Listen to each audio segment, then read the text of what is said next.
తెలుగు రాష్ట్రాల్లో అతిపెద్ద lift manufacturer lifts ట్రై.com dealership కూడా ఇవ్వబడును.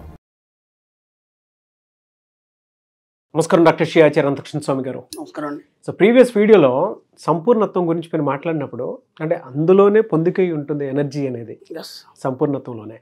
అది నాకు చాలా బాగా నచ్చింది. అంటే అది అర్థం చేసుకోవడానికి కూడా ఓహో ఒక్కొక్క వర్డ్ ఇంత గొప్పగా ఉందా అనేటువంటి విషయం చాలా బాగా అనిపించింది. మనీ మంత్రాల్లో అటువంటి కొల్లలు ఉంటాయి, బట్ ఇక్కడ చెప్పేది చిన్నదైనా సరే అది పెద్ద మీనింగ్గా మారుతుంది. మామూలు సబ్జెక్ట్ కాదండి, ఎందుకంటే ఇప్పుడు దాదాపు 700 వీడియోలు ఇవి, ఇంకా బయట మనం కూడా చేసిన ఒక దాదాపు 800 వీడియోలు, దాంతోపాటు ఇన్ని క్లాసులు.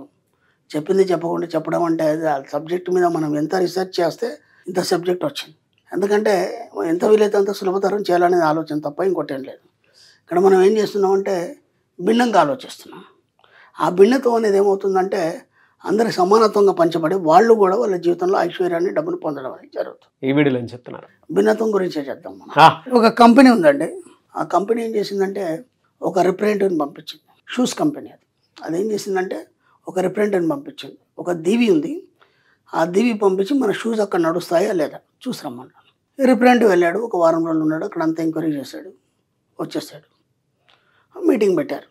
పెట్టిన తర్వాత ఇతను అన్నాడు అక్కడ ఎవరికి అసలు చెప్పులు కూడా లేవు, చెప్పులు అంటే ఎందుకు కూడా తెలియదు, అలాంటి దగ్గర మన కంపెనీ ఎలా నడుస్తుంది, కాబట్టి వేస్ట్, అక్కడ పెట్టండి, డబ్బులు వేస్ట్, సమయం వేస్ట్ అన్నాడు. సరే ఆ తర్వాత ఇంకొక అబ్బాయిని పంపించారు రిప్రజెంటేటివ్ని. వీడు ఒక వారం రోజులు రీసెర్చ్ చేసి వచ్చాడు. వచ్చిన తర్వాత ఇప్పుడు ఈ అబ్బాయి భిన్నంగా ఆలోచించడం మొదలుపెట్టాడు. కంపెనీ మీటింగ్ పెట్టారు. మీటింగ్ పెట్టిన తర్వాత అన్నాడు బ్రహ్మాండంగా నడుస్తాయి మన షూస్ అక్కడ, కానీ నేను చెప్పినట్టు చేస్తే నడుస్తాయి, ఓకేనా, ఊరిగా తీసుకెళ్ళి అమ్మడం కాదు, నేను చెప్పినట్టు చేయాలన్నాడు. ఎలా అన్నాడు, అక్కడ ఎవరికి చెప్పులు అంటే తెలియదు, ఏమీ తెలియదు, అసలు మన షూస్ ఎలా నడుస్తాయి, కాబట్టి పని చేద్దాం. ముందు ఏం చేద్దామంటే దీవులు ఎక్కువ మందే ఉండరు, ఒక 1000 మందే ఉంటారు అంతే, ఓకేనా. ఈ 1000 మందికి మనం ఫ్రీగా మేజోళ్ళు ఇద్దాం, ఓకే, ఫస్ట్ ఫ్రీగా మనం చెప్పులు జతలు ఇద్దాం, మనం హవాయి చెప్పులు ఇచ్చేద్దాం. ఇప్పుడు అక్కడ ఒక 10 మంది ఉండి ఈ చెప్పుల యొక్క ప్రాముఖ్యత ఏంటి, ఇవి మీకు ఎలా రక్షణ ఇస్తాయి అనేది వాళ్ళకి మనం ట్రైన్ చేయాలి వాళ్ళకి, ఓకేనా. ఈ కంపెనీ నుంచి ఒక 10-15 మంది అక్కడికి వెళ్ళారు, అక్కడ ఉన్నారు, అందరు ఫ్రీగా ఇవ్వడం మొదలుపెట్టారు. మీరు కనుక ఇసుకలో నడిస్తే రాళ్ళు కుచ్చుకుంటాయి, గాజు పెంకులు కుచ్చుకుంటాయి, చెట్లు ముళ్ళు వేర్లు కుచ్చుకుంటాయి, కాబట్టి వేసుకొని నడవండి, మీకు హాయిగా ఉంటుంది, ఓకేనా. అలా ట్రైనింగ్ ఇచ్చారు. ఒక ఏడాది వరకు వాళ్ళకి ట్రైనింగ్ ఇస్తూ వాళ్ళతో పాటు కలిసి ఉండి ఒక ఫ్యామిలీ మెంబర్స్ లాగా వాళ్ళకు కూడా సరదాగా ఉంటే వాళ్ళు. ఇప్పుడు ఏమైపోయింది, ఆ ఏడాదిలో అందరికీ చెప్పులు అనేటివి అలవాటు అయిపోయినాయి. చెప్పులు లేకుండా నడవలేని పరిస్థితి. ఇప్పుడు మనకు చెప్పులు అలవాటు అయిపోయినాయి, చెప్పులకు నడవలేం కదా మనం, ఏదో నొక్కుకున్న ఫీలింగ్ ఉంటుంది మనకి. ఆ తర్వాత ఏం చేశారంటే నెక్స్ట్ ఇయర్ ఏం చేశారంటే ఇప్పుడు మనం ఏం చేయాలంటే ఆ జత ఏదైతుందో మనం బయట 10 రూపాయలకు అమ్ముతున్నాం, ఇక్కడ మనం రూపాయికి ఇస్తాం, ఓకేనా.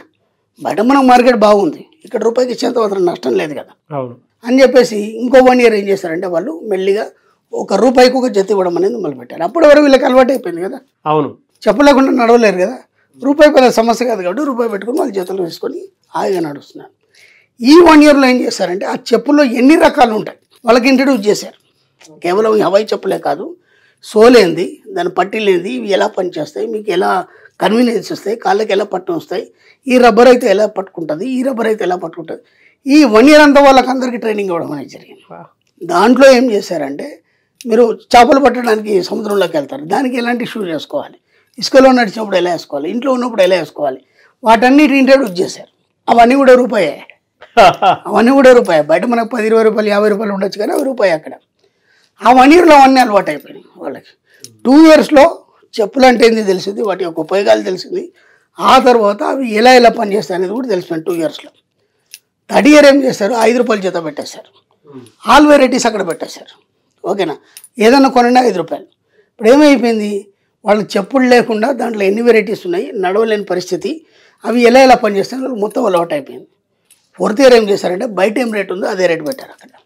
ఆ తర్వాత ఇంకా 4-5 కంపెనీలు వచ్చినాయి, కానీ ఫస్ట్ నుంచి ఇదే కంపెనీ 3-4 సంవత్సరాల నుంచి ఇదే అలవాటు అయింది కాబట్టి వాళ్ళు వేరే కంపెనీ కొనడం అనేది ఆపేశారు. ఈ కంపెనీ సెల్సే ఎక్కువ ఉన్నాయి, అదేదో కాదు బాటా కంపెనీ. భిన్నంగా ఆలోచించడం అంటే అంతకుముందు పోయిన రిప్రజెంటేటివ్ అదే దీవిలో ఉన్నాడు, వాళ్ళతోనే ఉన్నాడు.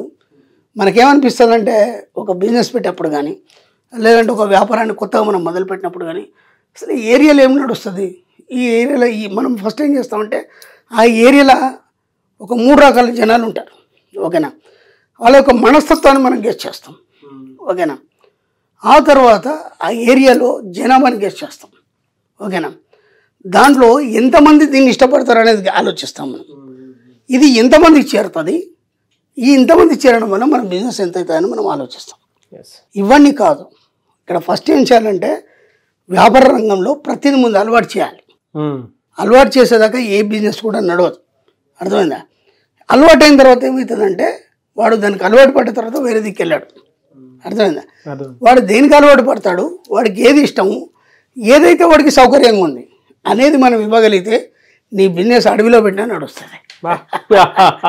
ఎస్, ఎక్కడన్నా పెట్టండి, ఏదైనా పెట్టండి, మీ యొక్క ఆలోచన విధానంలో భిన్నత్వం ఎప్పుడైతే ఉంటుందో అప్పుడు ఖచ్చితంగా ఏదైనా మీరు సక్సెస్ అవుతారు. ఆ భిన్నత్వం లేకపోతే ఏమవుతుందంటే అందరిలాగా ఆలోచించినప్పుడు మీరు ఫెయిల్ అయిపోతారు. చాలా బిజినెస్ ఫెయిల్ కావడానికి అదే కారణము, చాలా బిజినెస్ సక్సెస్ కావడానికి ఇదే కారణం.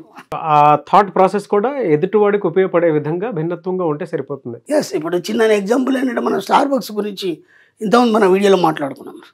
స్టార్ బక్స్ అనే వ్యాపార సంస్థ ఏదైతుందో అది జస్ట్ కాఫీ తాగడానికి అంత డబ్బులు పెట్టి ఎవడు తాగడం. ఇది బాగా గుర్తుంచుకోండి.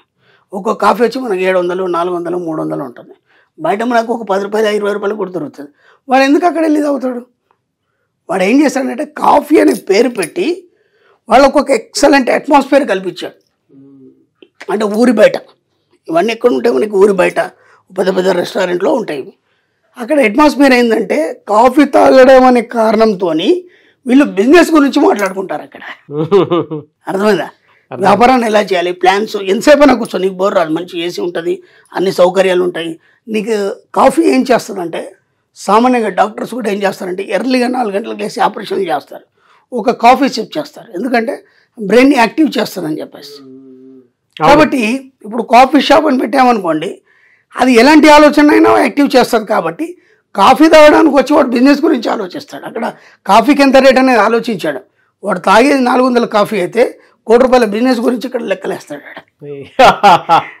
లాజిక్ అది, టెక్నిక్ అది. కాబట్టి నీ బిజినెస్ ఎక్కడ చేస్తావు, ఎలా ఆలోచిస్తావు అంటే భిన్నంగా ఆలోచించినప్పుడు ఏదైనా సక్సెస్ అవుతుంది. కాబట్టి వాడు కాఫీ గురించి నేను కాఫీ అమ్మాలని ఆలోచించాలి స్టార్ బక్స్ వాడు. నా ఏదైతే స్టార్ బక్స్ ఏదైతే ఉందో దీనికి వచ్చిన వాడు అందరూ కూడా మంచి మంచి ఉన్నతమైన ఆలోచనలతో ఉన్నతంగా ఆలోచించి వాడు వ్యాపారంలో ఉన్నతంగా ఎదగాలి. కాబట్టి దానికి ఒక ప్లాట్ఫామ్ క్రియేట్ చేశాడు అంతే వాడు. అంతే, అర్థం. వాడు కాఫీ అమ్మట్లేదు, ప్లాట్ఫామ్ క్రియేట్ చేశాడు. కాబట్టి ఎవరికి ఏ అవసరాలు ఉన్నాయి వాటికి తగ్గ ప్లాట్ఫామ్ క్రియేట్ చేయగలిగితే నీ బిజినెస్ సక్సెస్ అయిపోతుంది. అంతే సింపుల్. ఫ్యాంటాస్టిక్ అండి. Thank you sir, thank you so much doctor Shri Acharya Anantakrishna Swami గారు. థ్యాంక్ యూ అండి.